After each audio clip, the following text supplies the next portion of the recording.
Grover. How are you doing? I'm doing great. Thank you.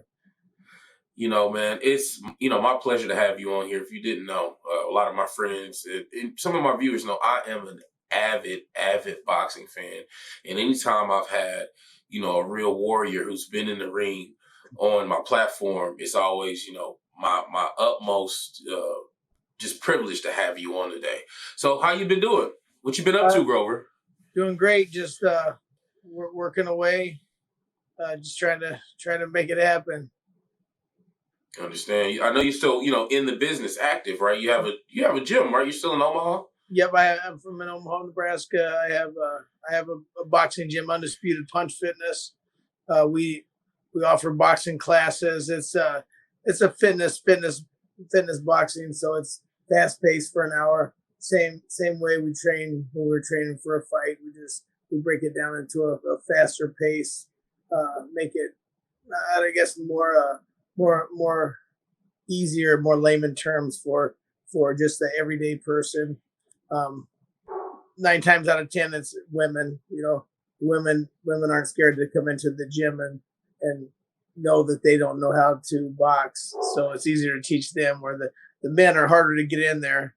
Once they get in there, they love it. Because as being a man, you just think it. I don't know. Everybody thinks you know how to fight, so you get in there. Right. And you know what you're doing. So it's kind of I don't know, kind of leaves you. I don't know really how to say it, but it's kind of insecurity, I guess. No, definitely, because I know this is different. This is a little bit more of like commercial fitness, right? This is more, not necessarily. A lot of these people probably won't go on to do what you've done and actually have fights and be on the big stage. It's more like I tell people. It's if people ask me if I teach self defense or if I offer self defense classes, and I'm like, it's what I'm teaching you is boxing. For instance, the movement, the punches. Same thing if somebody was attacking you. It's the same thing you would do. You hit them with the jab or combination and movement to the side, and so it's kind of cool once they realize what they're learning. I've had a lot of people with me for years now. They throw the combinations and body shots like a pro fighter, but have never been in there to spar. Understood. So let me ask you, how did you start boxing, Grover? What was your first kind of experience with that? I was always in Taekwondo, so I always wanted to kickbox when I was little. Of course, my mom wasn't having that, but I was always in Taekwondo and in wrestling. And we had a boxing tournament one day after wrestling, where actually I think we got snowed out, so wrestling got canceled. So we went over to a buddy's house and threw on the boxing gloves. And I always had boxing gloves. I always loved Sugar Ray Leonard and that era. So I think we were sophomores in high school. So I was 15 or 16, and I was always ambidextrous.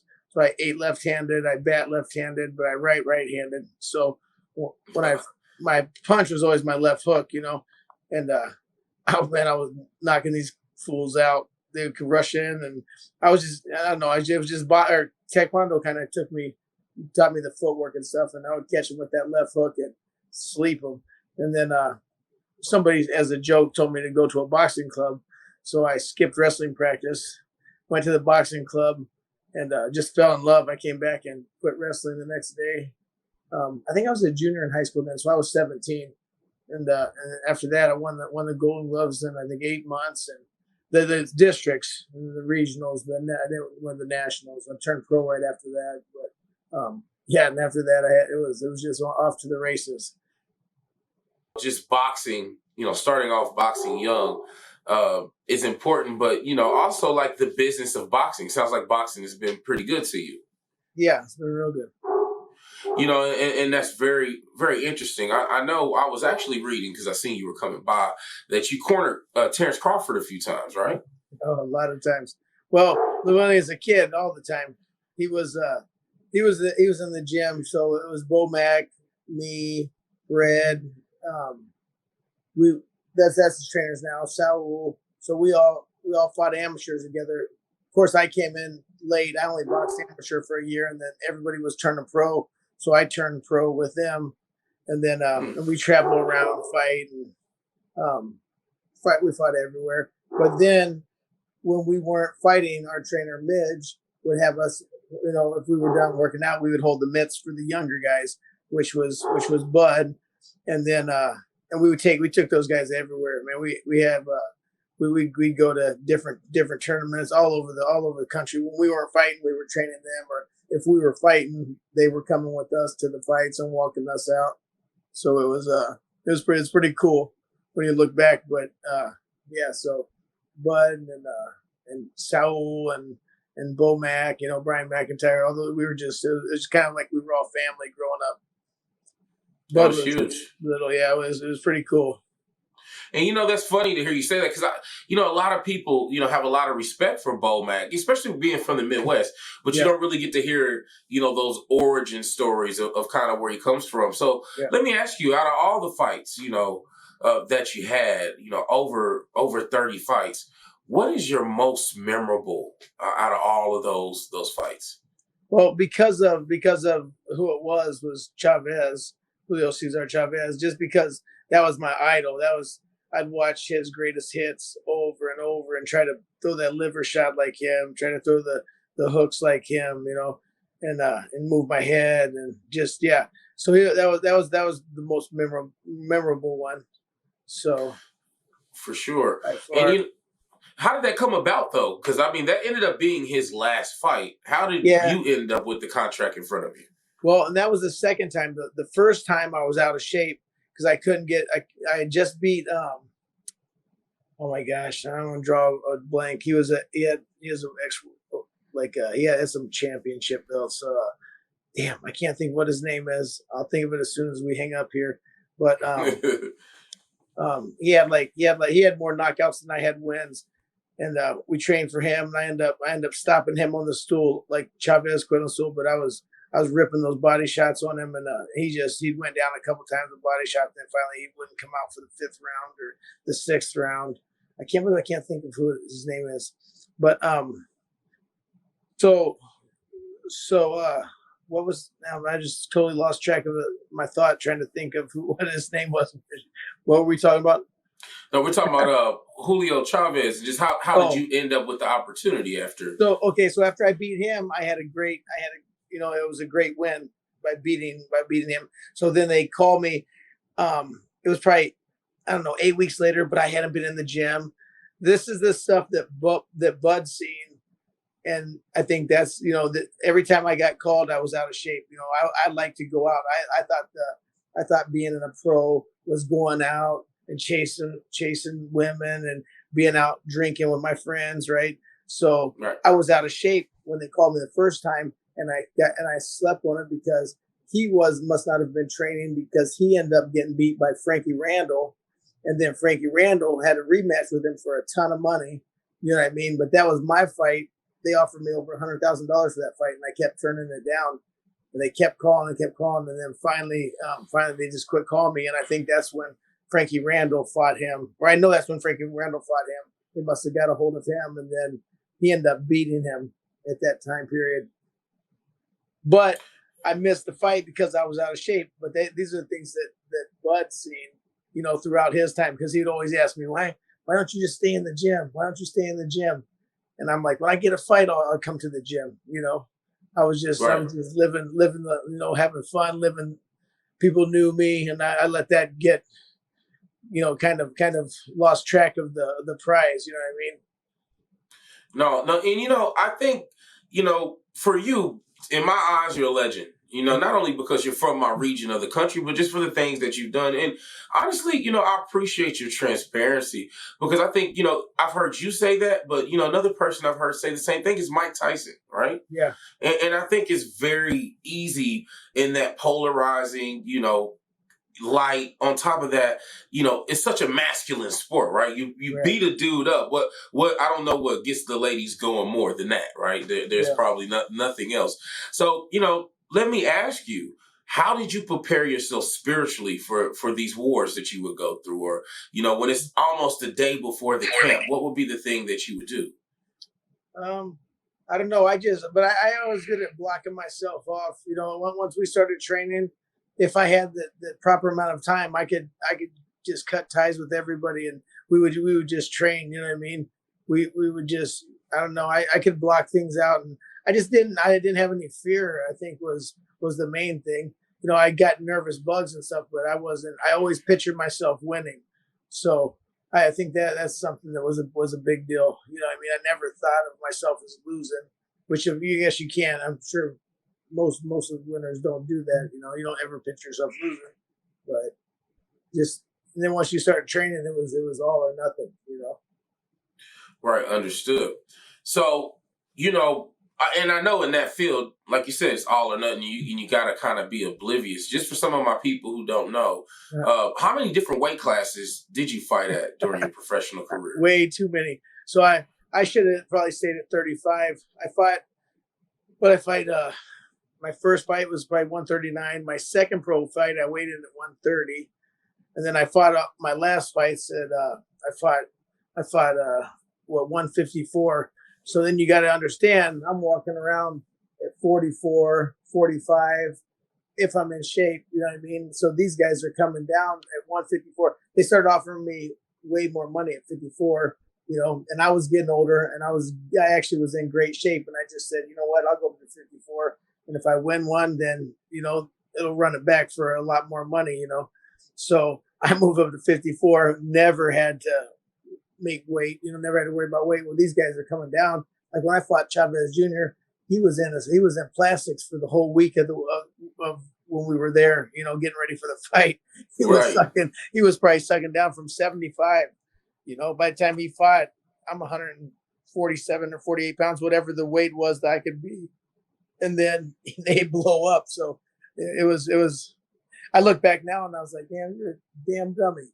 What the hell's wrong? Yeah, man. I know you did some fight. Hey, man, that's why I said you were a warrior, brother. You didn't give a damn. I mean, some of those guys looked huge. Watching some of your footage. Yeah. No, you know what? I fought Julio Cesar Garcia, right? And Bud came with me. Right. And Bud was so mad at me because I hadn't been training, and I trained, for the last few weeks, but maybe even 4 weeks for it. But he's always get so mad at me because I wasn't staying in the gym. Well, he's up on the ring. He's up on the ring with me, him and Midge and Bomac, and Julio Cesar Garcia gets in, and this kid was 19 years old, had more knockouts than I had wins. He had probably 30 knockouts. I don't remember what it was at the time, but Bud looks over there and he said, oh my God, look how big his legs are. And I was like, get the hell out of the corner. I don't need you to tell me how big this guy is. He's like, holy shit, he is huge. And I was like, oh my God, that fool hit me and split my eyes open. I was like, oh man. Yeah, that was something else.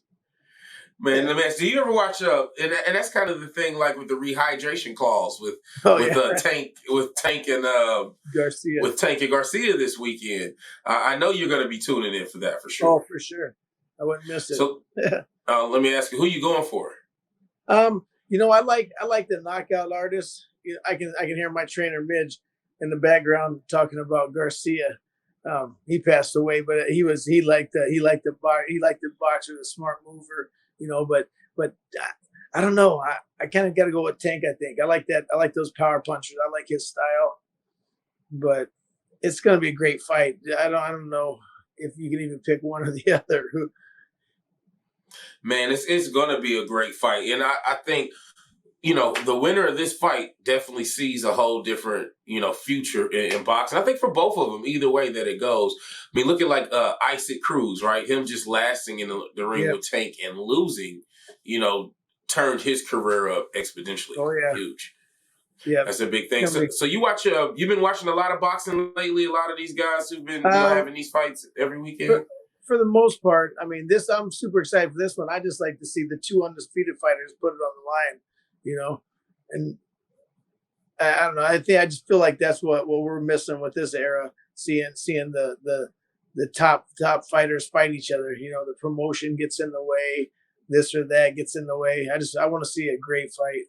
I don't care. I really could care less who wins. I just want to see a great fight. Right, and that's like even Crawford and Spence. We're gonna hopefully get that this year. Right, we're gonna get the Crawford and Spence matchup that we've been waiting on. I know you're probably going to definitely pull up to that fight, right? We're going to see you in attendance. I'll be there 100%. For Anytime sure. he fights, I'm there. So That is definitely what's up. And, anymore, I've been just seeing different levels of boxing, even with the female boxers. And you mentioned that, Oh yeah, even in your gym, how the females are more prevalent.